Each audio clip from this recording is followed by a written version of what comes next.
have the quorum here. Let's go ahead and get started so we got a couple things what to do. First item on the agenda, y'all back, and Pruitt's not here. He won't be here till 5 o'clock. Did y'all talk to Pruitt anymore? You did? Yes, sir. Okay. All right, you understand? We're okay with That doesn't mean anything. You understand the situation, right? Yes, he does. We're okay with I'm that. sure, okay. I think you have absolutely the same situation. We got to get this done so you can get on with, Yeah, let's get done with this. $2.8 million on it. huh? $2.8 million. We don't want to lose that money. There's a lot of people that line, we don't want the ones that have worked to get that done. Okay. All right, anybody got any questions? Are we good? Good. Okay, we're good. Okay. Second item, where you at? Mickey, I think I see Smoothie King here. Y'all come forward, let's talk to him. Smoothie King does not have a business. No business license. And, okay. Okay. You have no business license, you got money to get your business license? Talk to me. That's the man right there. It's Mickey. They owe us a total of about $9,500. $9,500. Yeah, so here's what we're asking on behalf of our company. I'm the owner, president of the company. We have run into some cash flow problems earlier in the year, but what we are proposing here is we do have the funds to obtain our business license. That's why we didn't get it earlier in the year as we usually do. And we also would like to propose, if we could, beginning this Friday, to submit a plan of payment. And we do have all the checks in hand, ready to submit them to the city. Well, How much are those checks? Enough for $500 per week. No, I mean, what do you pay to pay today? Today we are, this is the, for the business The license. business license is $2,500. So that would leave over $7,000. That's back taxes. Yes. You understand this? You stole it. That's not our intent. When you collect your taxes, you use those for your own personal benefit, to pay your taxes, that is in fact. And we can honestly, and we've not looked at it like that. Cash So flow. now you look at it. Well, cash flow, basically. And what we've done there, is we've gotten with proper people, our accountants, we've restructured, we're currently working on that now so that they separate our locations so that we work by location and not as a whole, as a corporation. And that's the way that. how many locations you got? We have 4. 4 locations, you're saying? No, one here in Montgomery, we have Prattwood and Husky. Where are you standing with those? We are in order, getting everything in order with them as well. So please do it. Essence. Essence? Yes, sir. Yes, sir. It's small businessman myself. Yes, sir. I understand cash flow sometimes. Yes, sir. So I'm not trying to be hard on you, but if you're not, here's my problem.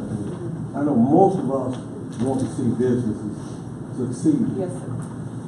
Because if you don't have businesses, you don't have taxes. Right. And other thing, if you got business and not paying taxes. So that was So my question, I hope you don't think I'm trying to be insensitive. But if you're making money, if you're part of the money that the cost you provide, the service, you gotta have in there taxes. So I'm just wondering. where's the cash flow issue?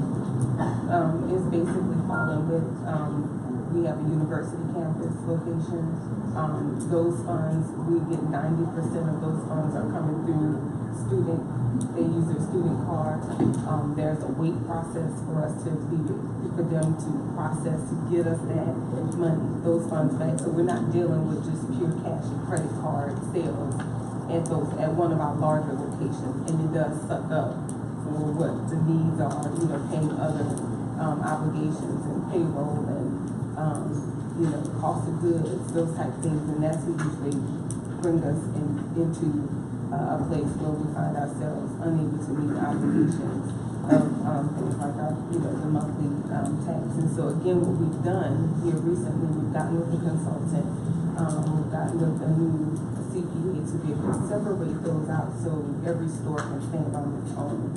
And that we know the stores that are bringing in, like the Montgomery location is dealing with credit card cash, then those opportunities to make sure that that cash flow continues and it doesn't interrupt anything for that location can happen. So what are you asking this, what are you asking the council? Yes, sir. These are checks to cover the $7,000. Yes, sir. Yes, sir. And how many of those checks would be good tomorrow? One would be good tomorrow because again, what we are proposing and what we're asking. Wait a minute, you don't say all of them ought to be good because you can't give a check if you know it's not there. No. Post-dated check. No, all those checks are good. They're posted, sir. Oh, we can, let me just tell you something. I don't let you get on the record of committing a crime. Well, listen, Because you can't post it. It was just a proposal, and we're not coming here to try to do anything. This No, is our no, first listen what time. you did. This is our first time ever. Can I say something? Yeah. Let's not be unduly harsh toward a small black business. As one who has been in the position that she's been in, I think you would have to experience that to know how it is. Just as most things in America, trying to run a black-owned business is not an equal opportunity situation. They don't have lines of credit like other businesses do. They don't have capital available to them to operate their businesses like other businesses do. Most black-owned small businesses operate out of pocket. That's just, I'm just being real and practical about the whole situation.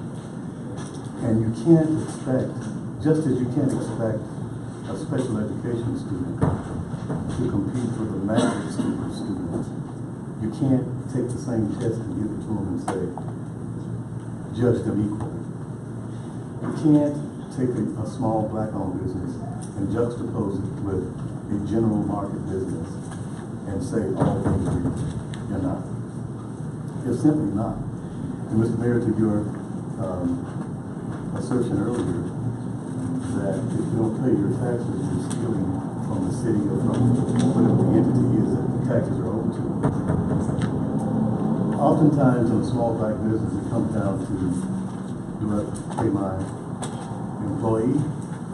Or do I pay the city that they need my money today? And so those are the kinds of things that these businesses face. And I think that if someone comes forward who offers, I mean, of course she has no choice. You could certainly go after her to get the money if you wanted to, but I mean, when someone is willing to sit down and to come up with a good faith promise to satisfy the obligation, why can't we go along with that? Well, I think we can, but that's not the issue. My question turning around, she's willing to buy the business license, which I think is, you gotta have a business license. Sure. But she owes in $7,000.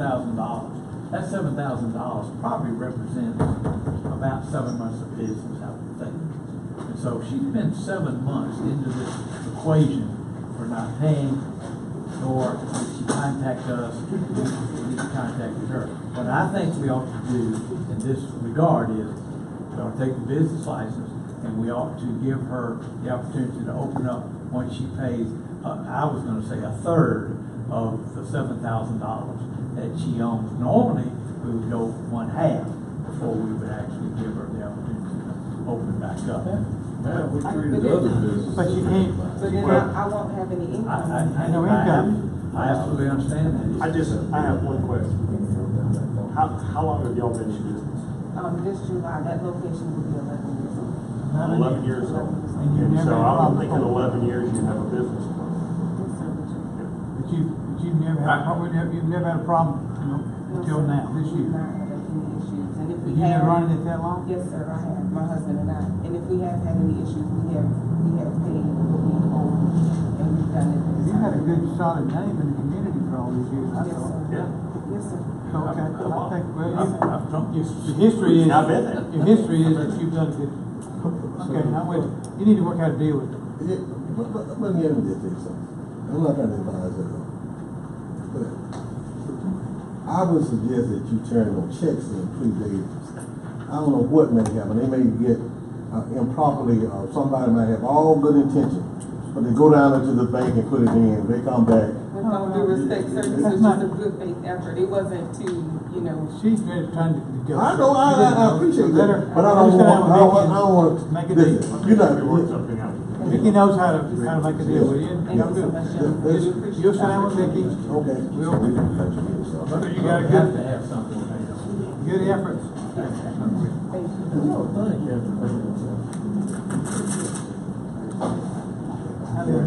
But, Let's see, Bob. huh? I think this has been around for 11 years with employees, paying taxes like that for a time. I think maybe we can give them. I mean, that still doesn't mean, But- this is like, not a, She's trying. it's She not a got pound it. application, it's acceptable. Okay. Tender chief. Tender check, owes us, sales taxes, so this will get to set a show call hearing for the second. I'm good with it.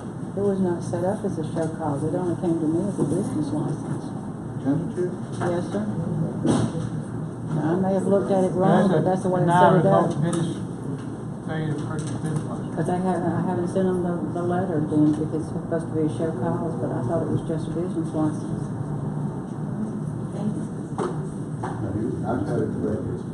You have for show cause? My letter of them was for show cause. Okay, well, I haven't seen your letter, just the one that came from. We can carry this over the third, them, to so. the next meeting. I think if you can they go ahead and set it for the public hearing for the second. We gotta rewrite the resolution. See, I have to, yeah, It's we'll not- have to it do doesn't set up another a deal. resolution. Revoke, we got the wrong thing here. Huh? It's revoking. Can Does he have a business if we license? have enough time, I could draw up the correct resolution and we can substitute it in there. It just will not have been sent to the person. I usually send them that. We didn't But- hear from him. We didn't hear from him on that either. Okay, so Here but he's the trying to go ahead and finish. certified mail would be the adopted resolution, so that's. So you're probably gonna, 18 what? Oh, oh, yeah. Okay, if I have enough time, I'll draw it up, if not, Then we'll we can just, do it on the regular. that one. next one, And yes, usually sir. pay, but it's every year. Since 2013. Okay. I thought you paid it. Number 4 is a liquor license, Atlanta Highway. I think that's just change ownership. If you're, Richard and mine. You're. Number 5 is Independence Day. I think this Scott don't take that one. Third, July 4th. Then you got tear down 5 houses. Mallory Street, Sharp Street, Stewart Street, South Hope Road. And then the unsafe structures in the uses, okay? That's all we got on the agenda, gentlemen. I got a couple folks here to talk to us. If I can keep my voice. Laura Wheel with Shakespeare. Would you like to speak to us? I think you got some folks you want to introduce. Yes. All right, Eve. Eve says you wanted to talk, Laura. She's going to talk first. Eve's going to talk? No, I'm giving it to Laura. All right, Laura. Well, then I will. Board chair, okay. It's very rare that all of you all are around the table for me to be able to tell you on behalf of the Alabama Shakespeare Festival how much your decades of investment mean to the theater, and we hope therefore to the city. So thank you very much. We have an A team that starts with our board chair, and I turn it over to Laurie Wheel, our board chair. So thank you. Thank you, Eve. Mr. Mayor and honored members of the council, thank you so much for letting us come in today for what I think is a very special moment and what is like the third chapter in the history of the Alabama Shakespeare Festival, which, as you know, started in Anniston, then came to Montgomery with Red Blunt's extraordinary gift. And now we begin a third chapter for our not-for-profit theater that makes all the difference in the quality of life here in Montgomery. educating over 40,000 students a year, making its own economic impact of $21 million, and being a key driver in attracting businesses to the city and the state. A couple of years ago, the board decided to return to a dual structure of leadership, which over 75% of the not-for-profit theaters in the country have, and which we've had at ASF for most of its life. And we have landed two extraordinary superstars of the theater. One is our artistic director, Rick Dildine, and I'm going to let him tell you about himself. And the other, most recently arrived, is Todd Schmidt, who is our executive director. They are co-equal leaders of the theater, and rather than spend time telling you about them, I want them to tell you about them. So please, Rick Dildine and Todd Schmidt, welcome to Montgomery. Hello, Mr. Mayor, Council. Good to see you all. I've been here for 11 months now, and just moved into my home here in the city. It has been the warmest welcome that I've received in any town I've been to as a theater artist, and it's been a joy to be here. Thank you all for your support for the past many years. Most recently, I was in St. Louis, where I was running the Shakespeare Festival in St. Louis, which is a large theater company that is committed to creating theater with its community, by its community, embedded in its community. Those impulses are carrying with me over here to Alabama Shakespeare Festival, where we've already started having several meetings where we're beginning to open the doors, reconnect to the community. We've had college theater summits where we brought college professors and college students to the theater. We've brought the community theater groups together. Hopefully tomorrow we're going to lock down a new partnership with the Montgomery Public Schools, where those students are creating work with us in our theater. It's really important to me that the art we do is relevant and is connected to this community, particularly Montgomery.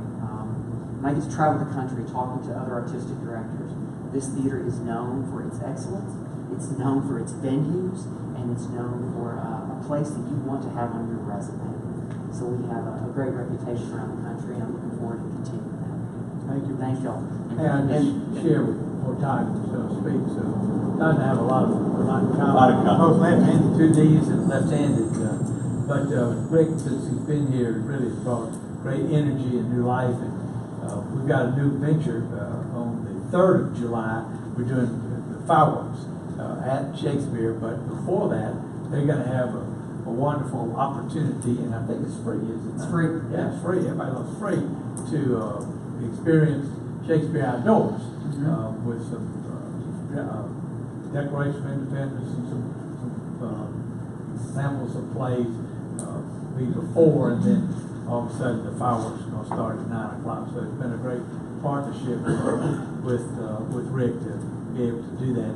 And Rick comes, and now he's got a partner. This is the position that Eddie Kroll, for about 5 months, took us a while to find Eddie Kroll did as an interim and did a marvelous job, and I know Todd Rick appreciates that. Yes. Todd comes with at least maybe the inbox a little lower than we do. But I wanted to share with you Rick has been a wonderful person to deal with.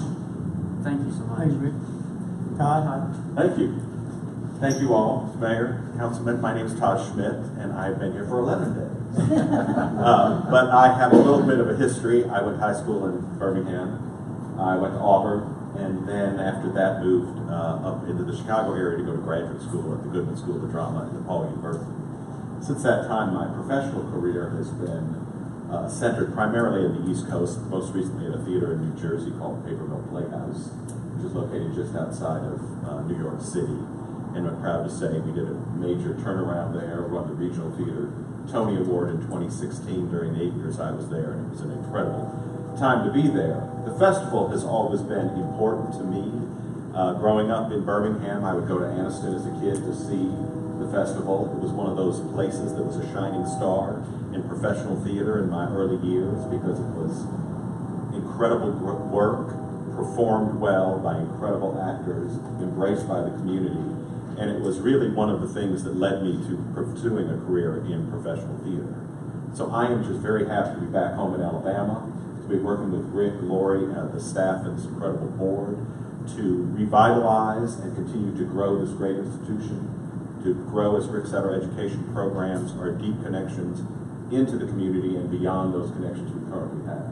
So I really would be looking to all of you and to your constituents to help us open up the doors and do the kind of work that is meaningful to this community and will help change and heal and bring us all closer together. So, thank you. Thank you, John. Appreciate you. Welcome, Montgomery.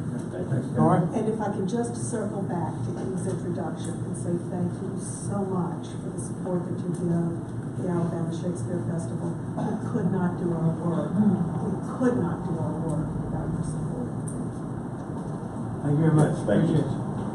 You know, y'all don't necessarily get the month-by-month report for the occupancy of our hotel.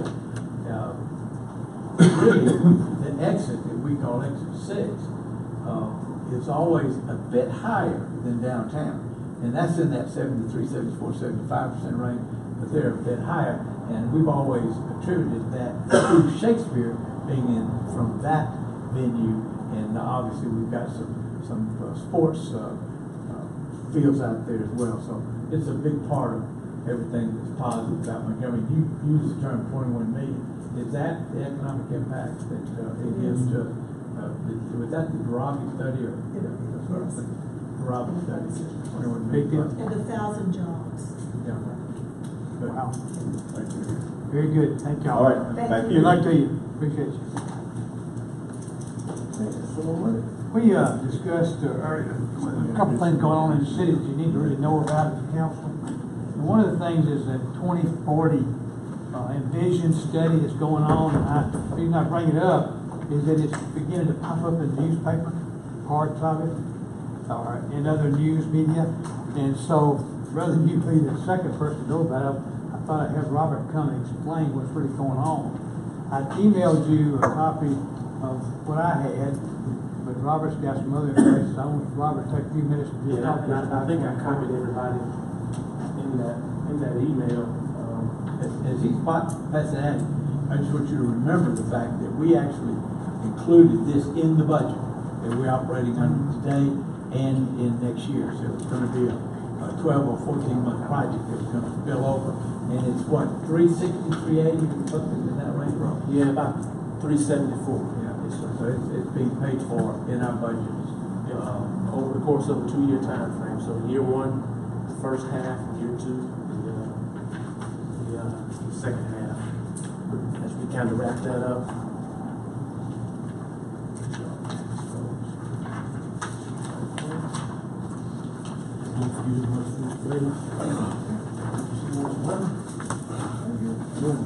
And then I got your community fact book. That's it. Yes, sir. I know I emailed that to you, but I figured since you want to talk about it, I'd give you a hard copy. Mr. Bollinger's already got one. He needs to stop by the office and ask for one.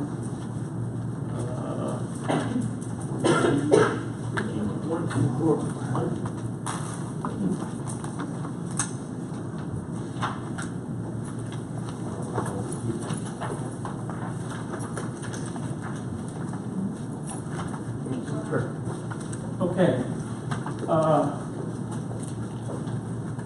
So I'm not going to read all of this to you, but just kind of give you an update on where we are as we just kind of educate you guys. I think Mr. Jenwright is kind of serving as the city council person on the actual steering committee. I gave you kind of a 3-page document that kind of tells you what a comprehensive plan actually is. The best of the best cities have really, really good comprehensive plans. So we have had one. As I said when I talked to you when we kicked it off, it's been about 55 years since we updated it. So this really isn't an update. It's a brand new sort of a deal. But we have had some successful planning engagements over the course of the last, I've been here for about 17 years. So we've been doing good planning, but it's just been kind of planning in kind of pockets, city council districts and areas and things of that nature. So what this does is this allows us to capture that whole 160 square miles of the city, plus 3 miles outside of the city's limits in the planning jurisdiction, as we like to call it. It's also the police jurisdiction. So that first 3-page document just tells you what successful planning is and what a comprehensive plan is, so you just get a better understanding about what that is, and I'll let you kind of go through that.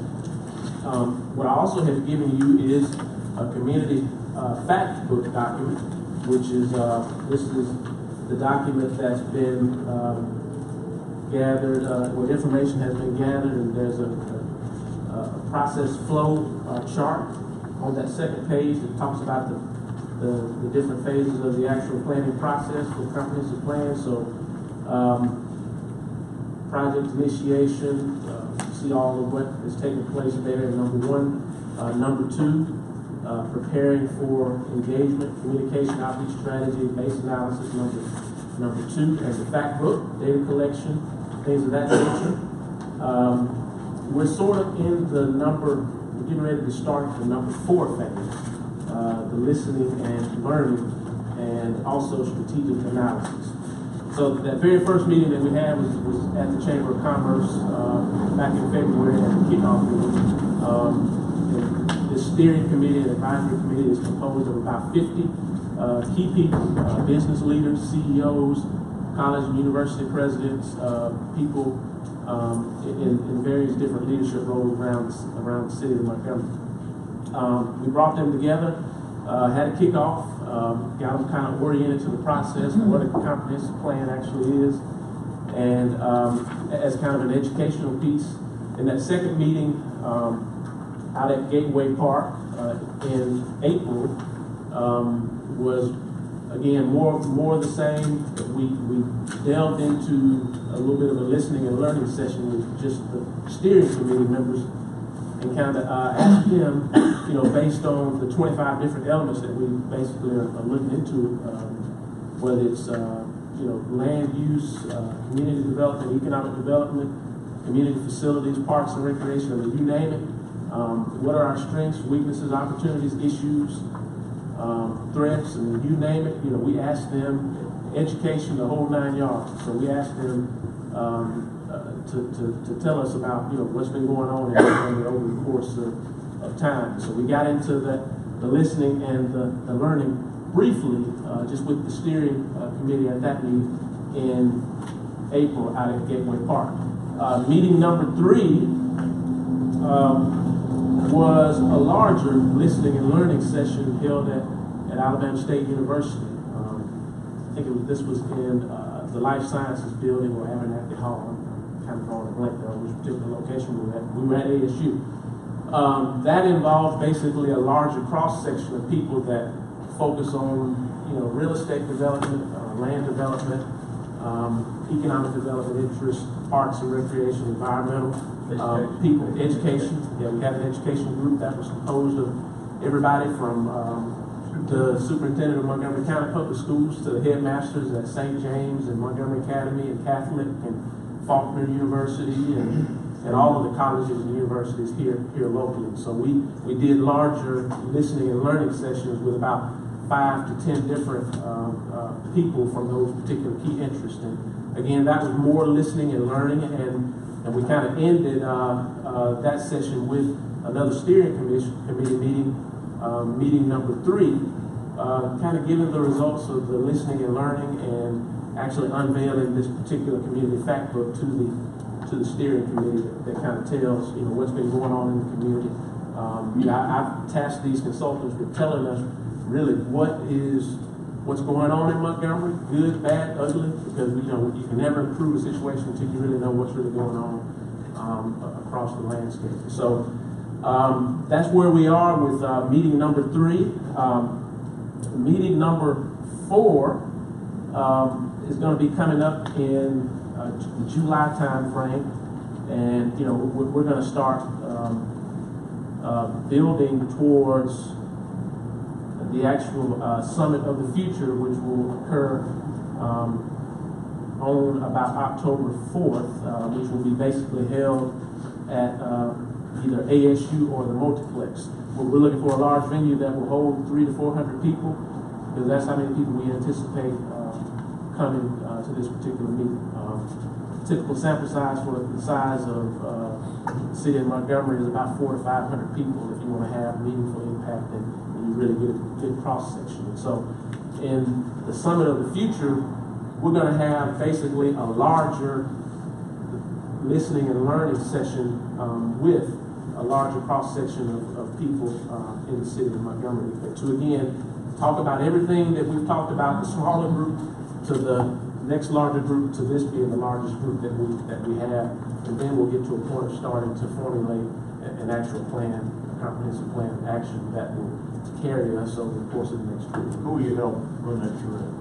The planning consultant along with us as city staff. So Planning Next, our consultant who actually run Planning Next, Jamie Green and Kyle May, and a group of sub-consultants that we have on board from Goodwin Mills and Cadenwood to ASU Center for Leadership and Public Policy and Demographic Research. So everybody that we have on board from a consultant. Read in there that you were looking back at Dover Code again. We are Dover Code. They are one of the sub-consultants. They were part of the small piece of that. We actually got down to 2 different groups that were proposing, and one group had done the plan around the Maxwell Air Force Base. What do we call that? The Maxwell flag zone. Yeah. Oh, you meant joint land use. Joint land use. Right. Yes. And then Planning Next had a better mix of local subcontractors, but more importantly, they had done mobiles. And I talked to Sandy Simpson, and they were very, very, very pleased with them, and so that's why that group was selected. And this has really been Robert's and his entire staff, but Robert's major focus because, as he said, we did do it 50 years ago. We had a little run at it when we did Vision 2020, 20 years ago, I think, but nothing of the scale. And with the professionalism and what we got going on here. Also, next with Jeff Downs and the Atlanta Highway Shore. Is that who it was? Yeah, well, Either Planning Next or Dover Code. I know we didn't use Dover Code. Who was it for Atlanta Highway? Who did we have for Atlanta Highway? With Jeff Downs. They didn't mention that. It really did. It was a couple of Yeah, it was a couple of consultants from them that worked on it. He didn't want to use it. He thought it was too small for Dover, wanted to give them a shot at it. So, yeah, Planning they're really good. I enjoyed working with them. Planning Next is bigger than Dover. Yes, yeah, they absolutely are. I get a soft copy? Yes, I emailed it to you. Which one? That's not to look at the email now. I don't see it. Yeah. What did you email? This is actually on the internet. It's in the Yeah, it's on on the download it. Yeah, I emailed you yesterday, the internet site. You got that? Yeah, there's a card, and if you can pass this to everybody. Anyway, that gets us to say where we were. Draft sometime after the first of the year. Draft plan says in month number 8. Month number 8 is when we'll see the draft plan. And in addition, and I know we've got some staff that want to kind of talk to you after the fact. We would like to also, for each city council district, so we'd like to have 9 separate meetings with about 10 to 12 key people in your district. So it could be, it's whoever you guys want that to be. It could be neighborhood association presidents or some key business interest or whoever you want that to be. But we want to have some similar listening and learning sessions from them before we get to the very big in October. So we want to talk to you about setting those meetings. Well, Robert, how do we guard against this? When I have participated, and I got there late on the last one, but when you have these groups that are coming in to speak to the consultants, what I'm seeing is sort of what we get at the city council meeting. People that got agendas. People that are looking at a half-empty glass versus a half-full glass. And what I worry about is those consultants that really don't know us other than what they hear begin to take a bit more negative slant because that's what they hear. The people you know, wanna complain about the fact that we haven't paved Fairview Avenue. But they don't know about the fact that we've paved 3 other deals and we've got that in process. Now, how do we guard against the negativism that comes in for those that just are negative people that it's not that they don't understand, but they just want to make sure they're heard. How do we guard against that? How do we get the cat about on the good stuff that's happening? Well, I mean, we have to make sure they know that. Yeah, it's just that basic. We bring them to the side and explain to them what the real deal is. So what's you been guys going doing on. that? We are. The Dover Cold ran about 8 hours with the large shrimp, people coming and going. And Yeah, as a matter of fact, we had the Dover Cold charrette for the city, downtown. yeah, carved out some of the things by explaining, well, this is what's happening in this period is already planned. As I remember sitting in on that. So this stuff though is already embedded. Yeah. That I'm already here. I'm already here. You know, like there's nothing for the young people. Well, that goes counter to what is happening in the millennial side of the equation. In census, millennials are net positive 400 over the last 2 years. So that says there's got to be something going on that the millennials want. And believe it or not, we had some millennials there. But my son was in that group. High school graduate. Yeah. But hey, they high school graduates are. They still have 18 going on 30. Yeah, 18 going on 30. I think he literally is. But I just want us to have an opportunity to put fact in front of them. Absolutely. And that's exactly what we do. As a matter of fact, as I said, we had a young professionals group within the 20-25 areas that we focused on over at ASU. And we got some young what's that name again? Mason. We got a young intern back there by the name of Mason Edwards, who's from Montgomery, and he's in college at Sewanee. Is that in South Carolina? Tennessee. I'm sorry. But he along with what's the other young man? Peter Brown, who's also from Montgomery. He actually grew up in Fred's district, attended college at University of North Carolina, up in that particular area. Those guys are working on a youth listen and learning session where we bring in millennials and people that are a little younger than that, like my son, to give their input into the process. So we're trying to make sure we cover from the youngest all the way up to the 65 and above. Well, that's good. Well, I think that people have divergent views. I mean, I understand what you're saying, but if the word is not getting out to them, or they don't know it, then they're going to speak about what impacts them. Yeah. So, I mean, I think it'll be a moment when you educate. Yeah, and that's pretty much the only way you really combat that. You educate people about what's really going on, and then once you educate them, then they know, and I think you have better outcomes. Less of people complaining, and more people in tune with what it is. Thank you, Robert. We got a lot of data here. I think it's good if I can get this. Mayor, this afternoon in your press conference, which we were all invited to, I'll just cover the 3 things. could you cover what went on there? Yeah, I'd be more than happy to. We announced, if I can get Chris, are you in the house, Chris? Chris and sanitation folks brought a pilot program opportunity to us a few months ago where we can really use the sanitation trucks as a data gathering center because they're going all up and down. And not only data gathering about routes and what's happening with trash cans and things like that, but if you just take that a step further, they could be eyes and ears in the city to see where grass needs to be cut, see where sidewalks need to be paved, see where potholes are in the street. And rather than on a clipboard writing it all down, it's in the data collection point, which by electronic means gets transported back. So talk a bit about the pilot program and what we want to accomplish out of it, what the vision is. Okay, so first of all, it is specific to sanitation. They have a smart device in the cab of the truck, so the driver can collect data regarding his route. As he talked about, right now they write that data on a clipboard.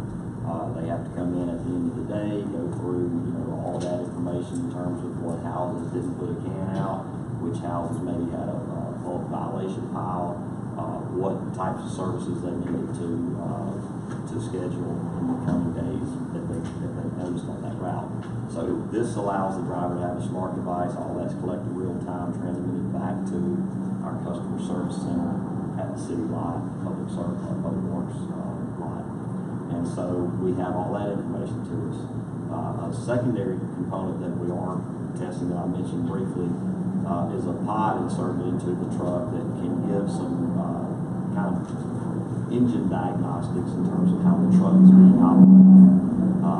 So from a fleet management standpoint, all those guys have a CDL, pre and post inspection, all those sorts of things in terms of the wear and tear and care of that very valuable piece of equipment that we run and have to maintain. This pod can maybe allow us to receive error codes on the fly in terms of how that truck is being operated, maybe alert us to some issues that might be going on with that truck well before it becomes a catastrophic issue. So that's kind of a secondary component that we're testing out and just kind of an icing on the cake. But as the mayor mentioned, in addition to the sanitation specific information that we can collect with that smart device, there may be no limit to the amount and types of information that we can collect. So it may be something that we can do for various quality of life issues, whether it be alerting, maybe working in concert with our inspection team to say there's a lot that needs attention, there's a vacant home, there's a reported open vacant structure here. Any of those sorts of things. Maybe there's a pothole, maybe there's a major issue with the road, maybe there's a busted water line. I mean, so we can help waterworks know those sorts of things. And again, all of these things are just kind of being tested on a pilot basis to see how helpful that can be to us. Because as the mayor said, the sanitation vehicle is on the streets 3 times a week at this point in time, every single street in the city of Montgomery. So who better to know exactly what's going on? So we're kind of excited to see where this can lead and what types of things they can outfit our trucks with, because they're actually talking to us. Hey, what kind of things would you like to see? So a lot of the things that we're talking about, the main thing we don't want to do is disrupt the sanitation worker driver from accomplishing his daily task. I mean, so that's a hard job in and of itself. So we don't want to make that guy, responsible for everything. But if we can maybe mount a camera facing forward or those sorts of things, we can collect all kinds of data that doesn't even have to be touched by a human being. And we started last week? Started last week. They've been working with our drivers and our customer service people to make sure they're very well familiar with the device and its capabilities and all those sorts of things. So probably, I think last Tuesday was the first day it rolled out, and so we're kind of excited to see where that leads us. It's a 6-month pilot. That's right, 6 months. Right. That was one thing that we talked about. The other was gave some report on Synergistics, which is a company that we've been working with for a couple of years now on energy conservation. It really is not changing out generators and boilers and things like that. It's more your conscience and changing behavior, like turning off your lights when you leave to go to lunch, or turning off your computers and things like that. But we have 3 of our buildings that got awarded the Energy Star certified buildings. That shows that from an efficiency standpoint, the top 25% of all buildings in the United States. So there's 3 of those buildings that have got the award. But just as it relates to us, we've actually saved in utility costs $1.3 million from March of 2016 to probably April of this year. It runs a couple of months behind, but April's probably the last report we got. But we say 1.3, but we've had a 17% decrease in utility bills in that period of time. And in 17 alone, we saved $750,000, almost a 20% decrease. A while to ramp it up. And we are not through with even touching all of the buildings. Talking about Shakespeare, we had a renegotiation, 45 days ago on the cost share. We got a little better deal, but we've added some non-city property. All the city property is included now. We've added like Shakespeare, so that's about $1.5 million utility cost, and they're looking for ways to save some dollars there too. And so we're running at about 26%. Isn't it about 25%? Yeah. But it's working. It's working, and nothing more than just we changed some LEDs out. One of the bigger things is, you see that thing there? That is a room-specific air conditioner heating system. Was cost a dime more to install. The efficiency of that for this room saves you about 15%. So that you can make this room 68, or you can make this room 72, or whatever else you want to do. And frankly, that's what's being put in the heating station. I'll write that as well. These are some GWIS numbers. The greenhouse effect reduction in this period of time are 868 cars not being driven for 1 year. The emissions there, and also 106,770 tree seedlings that would have grown over 10 years, taking the carbon dioxide out of the air. So that was a biggie from a standpoint of just cost reduction. And then the recycling that you've been hearing about, we actually selected Repower South. You've heard that we wanted to get back into the recycling business because that makes us a green city, makes us environmental friendly. What our millennials want, that's what we wanted. We wanted to do it to the extent possible with a single can, so you'd have 100% recycling, and we wanted to spend no additional cost than we are today, and to have an opportunity to share in the revenue at the end. The company we selected got recommended to us initially by a long-time, well-known Montgomery citizen that we've known, and we have a high trust factor in. The company is well-financed, and they're very capable, qualified folks. Barry and Mac and Chris Conway have done a really good job of getting down to this contract, which we signed last week. But at the end of the day, we selected this group over a couple of others for really 2 or 3 reasons. The biggest reason probably is that 60 or 65% of the trash that's generated at our households will not hit the landfill. Previously, only 25 or 30%, because it was all about recyclables. In this particular situation, they're putting in $7 million, actually, total of $12 million, $7 million of additional equipment that actually becomes ours. And this has a more optic separation and, in essence, a shredding and a baling, because while you're only going to get 30 or 35% of pure recyclables, which is the higher value, the balance of that, up to another 30% or so, will actually go and be shredded and be bundled and sold into the cement industry as a fuel. And so the other company, the first company, was moving in that direction, but they never had the wherewithal to get there. But this particular company is installing it on the front end. They put a $1 million deposit, not deposit, but escrow to ensure they open and things like that. What did I leave out there? I think you hit all the high points. I mean, they put from $1 million escrow deposit, we hold it, put $7 million in the facility that will be tied to us. We don't like to talk about failure, but if things don't work there, all of that becomes property of the city. We're doing that at no additional cost. I mean, if it didn't operate, we're no worse off by operating it.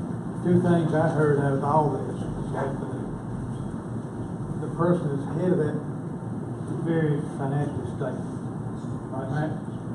Very financially heavy family money. So he's not going to worry about running away with his money. That's the big deal to me. Is that. Plus, they're building a new one similar to this in Charleston, South Carolina. So they believe in the process we've got here enough to go and do the same thing somewhere else with their money. And he's in the cement business, which is the recipient of the fuel. They've got a plan, and I'm really impressed with the people that are involved. Seeing them this afternoon, maybe you feel real comfortable in what you've come up with. Yeah, they're doing it with their money. They're not borrowing money. They're not asking for any city support. This is $7 million they're putting in the facility, $1 million in escrow, and then they've got another $3 to $4 million they'll contribute for working capital. They don't have bank loans. I mean, they've got. It's kind of like the Marjan people to me. So it's a bold investment for them that they feel quite confident it's going to work. Marjan people that take Dexter Avenue, Precious, they're financially stable, and these people like me, they're the southern version of that. Anyway, what else, Mayor? I think that the begging in Washington would be worse than everybody ought to know about. We were in Washington Monday, Tuesday, Wednesday. Tuesday, Wednesday, Thursday. We took the new flight up. Leaves here at 9:30. You're in Washington by noon, on the ground, ready to do business. Coming back, you leave up there at 7:30. You're on the ground here at 7:45. Headed to work a whole day. But while we were up there, we spent a good little bit of time with Senator Shelby. We spent a good little bit of time with Terry Sewell, with Mike Rogers, with Doug Jones. Had lunch with Martha Roby. Had lunch with Bradley Byrne. And at the end of the day, really, we were asking for a few things. First of all, Maxwell, Milcom, monies for a new control tower. It's been on the list now for a while. It's a control tower that's unsafe, and they can't even see all the field. But it's in the Milcom side of the equation. We asked for support on a build grant that Robert Smith and Kendall are working on, where we will get, I think the number 24, maybe 12 over 2 years, to connect Vaughn Road to 231 for a 4-lane at grade, not a controlled access, but 4-lane at grade, which will get us to Troy Highway, and will complete at least that phase of the loop and get all the trucks down south without using up our streets, without crashing up here on I-85 and I-65 and things like that. We also have an opportunity with the F-35. Even though it's been awarded to us, there's still some funding that we have to have. And so some of the normal funding will come, but we've got some opportunity for additional mission, and we're looking for $20 to $30 million investment in that arena. We also asked for $30 million, or up to $30 million, for Garrett Coliseum, because we have an opportunity to either, with the state, which we jointly own with the state. Actually, we don't own it. It's an authority that the state has representatives. We have representatives. I think Charlie and myself are on there. Elton is there.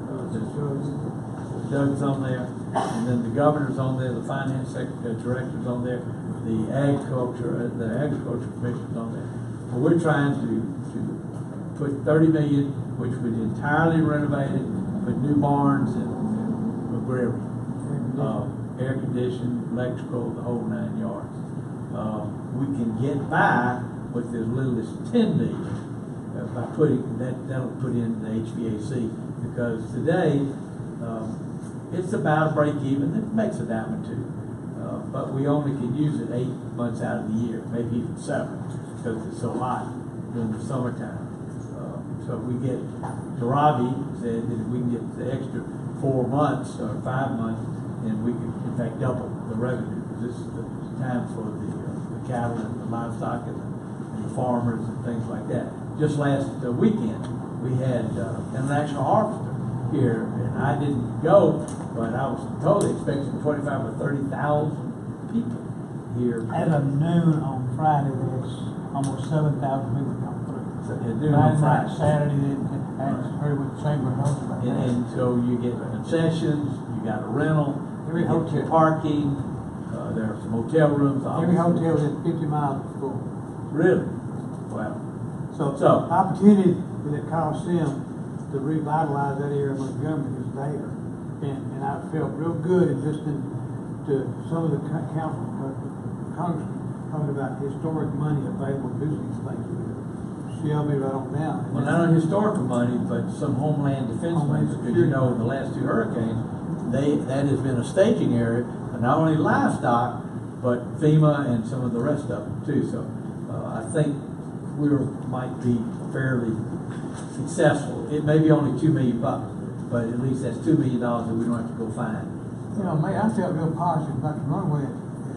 Oh yeah, the runway extension, I forgot about that. Yeah. While it was not a requirement for the F-35, you know, we've had some new flights coming in, and if anything happens to that runway, you're dead in the water. And so the airport authority has already purchased the land for a runway extension. I think the number's in the $15 to $17 million range. The Congress themselves wouldn't appropriate that, but it comes from the FAA, and Senator Shelby is very influential in the FAA, as is some others. So we were up there and asking, and certainly we got no commitments other than we will do our best to see if we could get some of those projects funded along the way. Very productive, I thought. Anyway, I just want to go to update Washington. what's going on. That flight's pretty neat. Huh? I said, if you just want to go to Oh, Washington. I think that's that another flight's thing. pretty neat. I mean, from the airport committee, I mean, you need to use, you want to go to Washington D.C., this is the way to go. I mean, you got a lot of stuff to see, history, whatever in Washington D.C. This flight is first class. It's a really neat flight. It's $320, $330 round trip. It's a great flight, easy. Check in at Montgomery, go straight into Reagan in D.C. and then you get off and you've got Washington D.C. to return. So really nice flight. So, and we also have Orlando. Yeah. That's $99 that you can take. Let me find out quick. Yeah. Well, Washington's got about an 85% load factor. The Orlando's not doing quite as well. The airport authority have any plans to promote those? They're doing it now. Well, Don, you want to speak to that? Don Hathcock is part of this whole. The question from Tracy Larkin is, what plans are there to promote these flights? Not only to, I mean, Jason, what I've said is not only do they go to Orlando can come here. Washington can come here. So talk about the marketing plan. We're working real close with the airport authority and their marketing arm to put social media, but as well as they are looking at certain areas throughout the country, those hubs obviously, and pushing that to those. And we're seeing, like the mayor said, DC flight's doing very well. I will say that the DC flight the day after y'all left, this was a system-wide for American Airlines, and you may have seen it in the news. Oh, I did, yeah. It canceled about 600 flights, and some of ours were those, but that was nationwide. They said Charlotte shut down, so glad y'all got out when you did. Y'all didn't? No. We got an extra night, so that was nice. But they are working really hard. They are having some challenges with the Orlando flight, but I think it's just because it's a new service, new airline, and school just got out, so people are kind of ramped up. To add to what Tracy was asking about was what are you doing to promote? Talk about the magazines that you've been involved in. All those magazines nationwide magazines that you. One of our PR efforts right now has been some very strategic meetings with national publications, and that's kind of what got us on New York Times 52 Best list. We have seen increased numbers on that while we were in Washington. We did some other calls. The mayor went with us on a few, and we're seeing really, really good reception about Montgomery right now. There's a lot of buzz about Montgomery and what's going on here, so I think that this is a really good time for us to strike, and people are very interested in what's happening here overall, and it's everything from the history to the entertainment district to the city as a whole growing, so I think it's the technology piece. We did our interview with Governing Magazine. I think we all get that. It's a publication for elected officials. They did something a while back. Dr. Bronner was on the cover. I don't know that we'll be on the cover, but there'll be a nice piece on Montgomery there. Worth Magazine, Bloomberg, AP, and then we've been in New York Times 6 or 7 times. 6 or 7 times in about 8 months. Lou Hammonds is a group out of New York and also Charleston that the Chamber engaged a year or so ago to start this earned media, both on the travel side, but also on the business technology side as well. We're seeing some good response. What has been what kind of spike have we seen in tourism traffic since the opening of the National Museum?